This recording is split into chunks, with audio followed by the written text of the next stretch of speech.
Today we discuss the Incas. Now, in the other videos we discussed the Aztecs and the Mayans, and as advanced as they were with their calendars and their astronomy, if you ventured away from the palaces and temples, the infrastructure was primitive, but not the Incas. In the 16th century, Pedro de Cieza of Spain arrived in the Andes in Peru. He marveled and said, "And to think that God should have permitted something so great to remain hidden from the world for so long in history, unknown to men." It had taken thousands of years for the Asians who crossed the Bering Strait to make their way down to the Andes. It was the largest empire the world had at that time, 2,000 miles long from Quito, Ecuador to Santiago, Chile. Extreme altitudes, extreme hot, extreme cold. 40,000 people governed 10 million people who spoke 30 different languages. And yet, the Incan Empire only lasted about 100 years. Let's begin. Everybody lived in an ailu. That's a region where a group of families worked together in a portion of land and shared everything, with good portions going to the states and the priesthood. Once you were born into an ailu, you were there for life, and you didn't own the land, the state did. Everybody worked hard, all day, every day, for a life. Until you couldn't work anymore. You did not have weekends off, only religious festivals. No weekends. You farmed, you built, you cooked, you made clothes, etc., and you paid taxes. Taxes were paid in crop, or it could be paid off in military labor. Now, nobles worked less. They could own land, and they didn't pay any taxes. You wore tunics or dresses. In cold weather, you would put on a cape or a poncho. Your hairstyle would tell everybody your social status and what ailu you were with. You lived in an adobe brick house with little furniture, and you slept on a mat on the floor. You ate maize, squash, roots, grains, guinea pigs, llamas, and fish. There was no written language. Only the nobles studied anything. You learned a trade or a craft, and babies were not coddled. They were not hugged. You just gave them the basic food and put them down. And for the most part, you lived in the ailu your entire life. Men would carry around a little pouch with coca leaves. Now, coca leaves, if you chew them, were known to give energy bursts, reduce appetite, numb pain, remedies altitude sickness, may help ulcers and digestion, had vitamins A, B, C, and E, remedies an upset stomach, menstrual cramps, and if you were going to be sacrificed to the gods, well, you chew a lot of it and it would put you in a numbed trance. Today you can drink chicha beer, which has been around for centuries. If you look at this contrast right here, you see a lady preparing beer made out of corn back then, and here she is making beer out of corn today. The chicha beer was used in many religious festivals.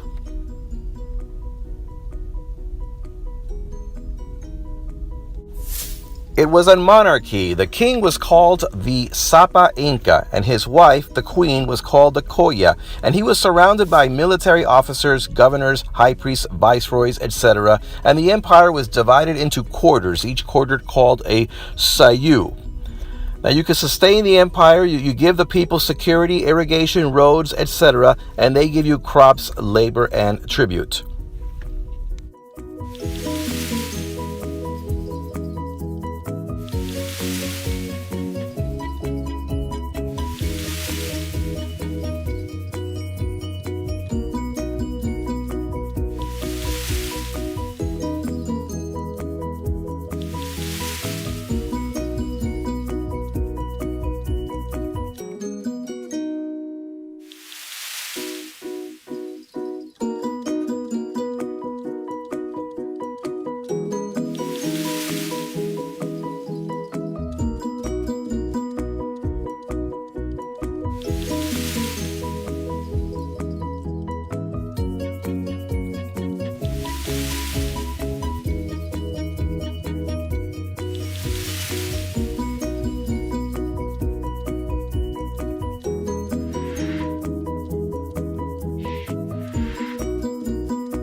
This knotted string is called a quipu. The Incas did not have a written language, but they would communicate with a bunch of string with little knots that represented words or symbols or numbers. and with this they would communicate across the land, sending their runners out to send messages. The Coricancha temple in Cusco had its walls and floors covered in gold. Now, before you complain about the extravagant waste, keep in mind that for the Incas, gold was not a currency, it was just pretty stones. It was not as valuable as it was to us. And look how evenly these stone bricks are laid together. And the Incas did not have mortar. They didn't use any metal instruments. They just chiseled stone against stone. When you died, you were embalmed and mummified. The climate helped to preserve the body. Now, if an emperor died, his mummy was guarded, and during religious festivals, the mummy was brought out of the palace and paraded around. They would change his clothes and everything. And look at these preserved bodies over here. There was children's sacrifice. Very sad if you look at this. But look how amazingly well these bodies have preserved. One point of interest. If you study the DNA in these mummies, you'll notice they are partly tied to, the islanders in the Pacific Ocean. The Incas worshipped objects called huacas. A huaca could be natural, like a waterfall, a rock, but it could also be a statue. Now, I mentioned there was some human sacrifice. There definitely was animal sacrifice, but not as prevalent as the Aztecs or the Mayans. The Inca stone buildings seemed like they were built by giants. Some of the stones were 200 tons in weight. They used irrigation systems, brought water to all the people. They had water storage and food storage techniques. And while everybody worked hard, the government provided all your needs. If you were too old or disabled to work, you were provided for. The city of Machu Picchu is 8,000 feet above sea level in the mountain ranges. It is believed to have been built around 1450. The stone rocks were fitted together by hundreds of workers with grass ropes and levers. It has 140 buildings and 100 stone steps. Called the Forgotten City, Westerners didn't discover the ruins until 1911. No commoners lived there except for some workers. It was for nobles and officers and the king. It had a temple, storage rooms, and homes, and many wonder of the religious significance. But now some sources say it was just a vacation home for the king.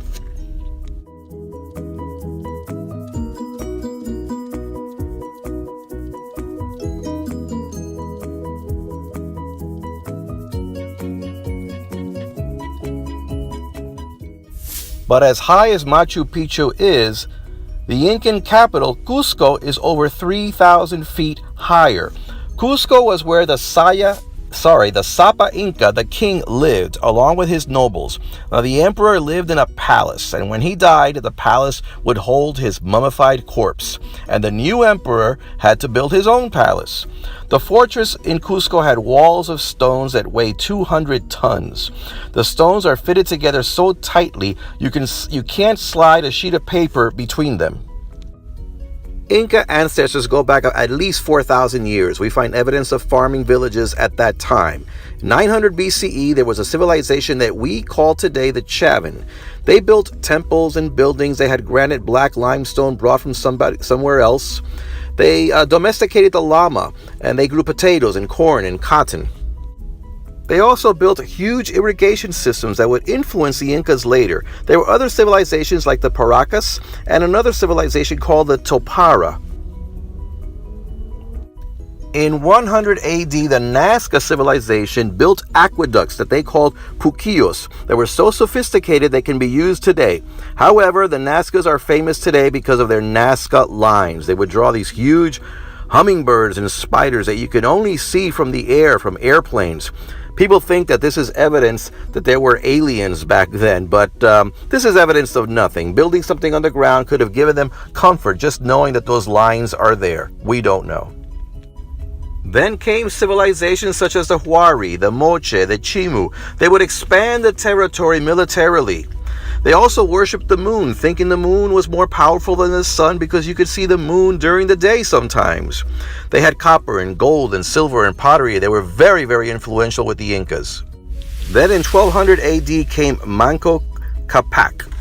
He was a nomad who lived in an island somewhere in today's Pumaura, Peru. He traveled and he fought 3 tribes in the Cusco Valley, the Sahuares, the Huayes, and the Alcahuizas. He settled in the area and founded the city of Cusco. He fought other tribes that look at Manco Capac as an invader. He would die of natural causes. During Manco Capac's reign, there were adobe pyramids. There was expansion of the land. They worshipped Mars. There was human sacrifice that took place during these times. There were 2 strong families, the Urans and the Hanans. And Manco Capac came from the Uran dynasty. For 5 generations, the land was governed by the Urans. But then, the 5th Sapa Inca, the 5th king, the Capac Yupanqui, his son, who was his successor, was killed. Some say he was killed by the Hanan family. In any case, because the son was killed, he chose another son that he had with another wife from the Hanan side of the kingdom to be his successor. And that began the Hanan dynasty. When Capac Yupanqui died, Inca Roca became the next king. And his son became king next at 19, Yawar Huacac, who was a great military conqueror. The next king, Viracocha Inca, the next Sapa Inca, he had several sons. In 1438, when the tribe of the Chancas were threatening to invade, Viracocha left. He left some of his sons behind, and they fought and defeated the Chancas. But then the sons fought among themselves, killing one of them, and Viracocha died of grief. The next Sapa Inca was Pachacuti Inca Yupanqui. He conquered many tribes. He was an exceptional leader. Under him began the great expansion. In 3 generations, most of West South America was conquered. He rebuilt Cusco. He built Machu Picchu. But his reign began very repressive tactics. And he had his son Tupac Inca Yupanqui to conquer as well. When Tupac Inca Yupanqui became the Sapa, he continued to conquer. He extended the realm. When he died in 1493, he had 2 legitimate sons and 90 illegitimate children. The next Sapa was Huayna Capac. He had at least 50 children. He extended the land further south to Argentina and Chile. However, this is around the time the Spaniards had come into South America and smallpox was killing millions. And along the way, the Sapa himself, Huayna Capac, died of smallpox. So did his brother and so did his son, the successor.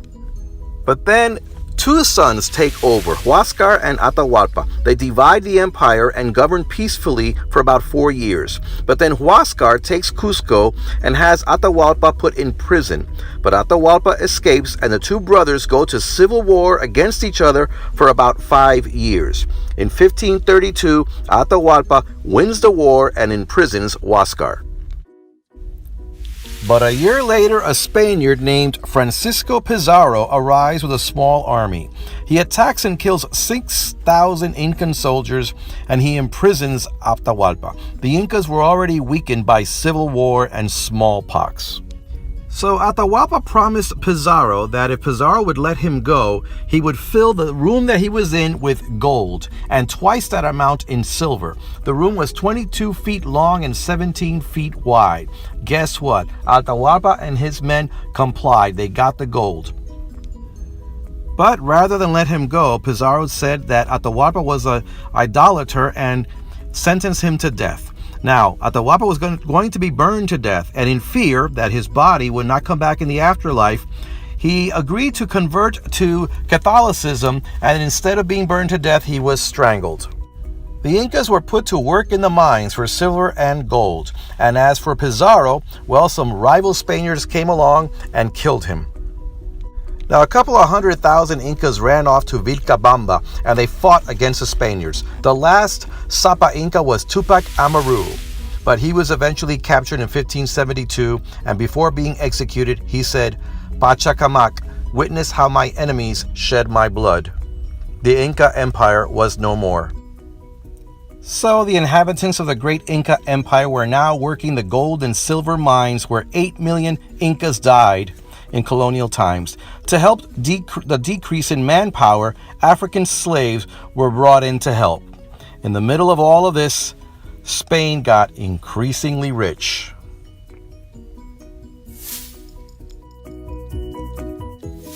The Incan capital was now Lima.